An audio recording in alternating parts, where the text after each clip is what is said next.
बिस्मिल्लाहिर्रहमानिर्रहीम। मैं उधर जाता हूँ जिधर लड़की होगी। शेख अब्दुल्ला अंदलसी रहमतुल्लाह अलैह हज़रत शिबली रहमतुल्लाह अलैह के पीर थे। ईसाइयों की बस्ती के करीब से गुजर रहे थे। उस बस्ती के ऊपर सलीबें लटक रही थी। थोड़ी देर के बाद वो एक कुएं पर असर की नमाज अदा करने के लिए वज़ू करने गए। वहाँ किसी लड़की पर नज़र पड़ी। शेख का सीना वहीं खाली हो गया। अपने मुरीद बन से कहने लगे, जाओ वापस चले जाओ, मैं इधर जाता हूँ जिधर ये लड़की होगी, मैं इसकी तलाश में जाऊँगा। मुरीदीन ने रोना शुरू कर दिया। कहने लगे, शेख आप क्या कर रहे हैं? ये शेख थे जिनको 1 लाख हदीसें याद थीं, कुरान के हाफिज थे। सैकड़ों मस्जिदें इनके कदम से आबाद थीं, खानकाहें इनके कदम से आबाद थीं। इन्होंने कहा कि मेरे पल्ले कुछ नहीं जो मैं तुम्हें दे सकूं, अब तुम चले जाओ। शेख इधर बस्ती में चले गए। किसी से पूछा कि ये लड़की कहाँ की रहने वाली है। उसने कहा कि ये यहाँ की नंबरदार की बेटी है। उससे जाकर मिले और कहने लगे, क्या तुम इस लड़की का निकाह मेरे साथ कर सकते हो? उसने कहा, यहाँ रहो, हमारी खिदमत करो, जब आपस में मवानसत हो जाएगी तो फिर आपका निकाह कर देंगे। चुनाचा उन्होंने कहा, बिल्कुल ठीक है। वो कहने लगा, आपको सूरों का रेवड़ चलाना पड़ेगा।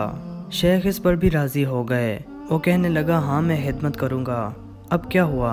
सुबह के वक़्त सूर लेकर निकलते, सारा दिन चरा कर शाम को वापस आया करते।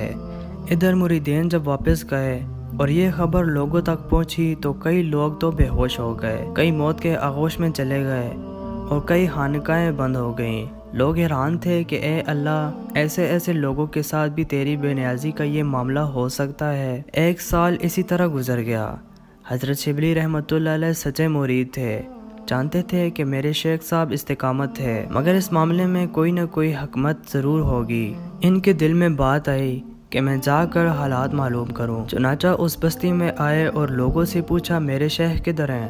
कहा, तुम फलान जंगल में जाकर देखो, वहाँ सूर चरा रहे होंगे। जब वहाँ गए तो क्या देखते हैं कि वही इमामा, वही हिब्बा और वही ईसा जिसको लेकर जुम्मा का खुतबा दिया करते थे, आज उसी हालत में सूरों के सामने खड़े सूर चरा रहे हैं। इलामा शिबली रहमतुल्लाह अलैह करीब हुए। पूछा, हजरत आप तो कुरान के हाफिज थे, आप बताएं कि क्या आपको कुरान याद है? फरमाने लगे, कुरान याद नहीं। फिर पूछा, हजरत कोई एक आयत याद है? सोच कर कहने लगे, मुझे एक आयत याद है। पूछा, कौन सी आयत? कहने लगे, जिसे अल्लाह जलील करने पर आता है उससे इज्जत देने वाला कोई नहीं होता।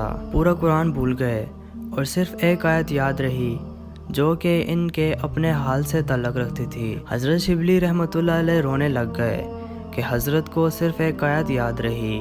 फिर पूछा, हज़रत आप तो हाफिज़ हदीस थे, क्या आपको हदीसें याद हैं?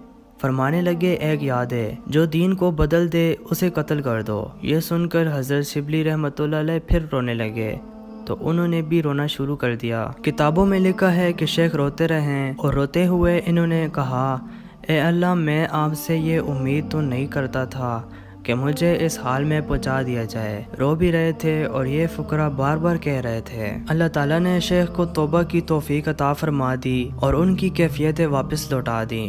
फिर बाद में शिबली रहमतुल्लाह अलैह ने पूछा, यह सारा मामला कैसे हुआ?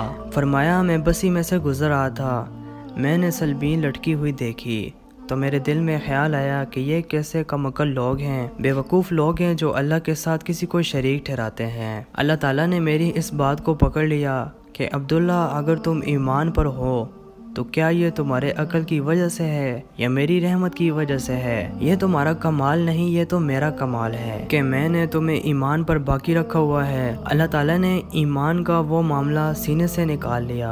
अब देखते हैं कि तुम अपनी अकल पर कितना नाज करते हो। तुमने ये लफ्ज़ क्यों इस्तेमाल किया? तुम्हें ये कहना चाहिए था कि अल्लाह ने इनको महरूम कर दिया। तुमने अकल और जहन की तरफ से निस्बत क्यों की?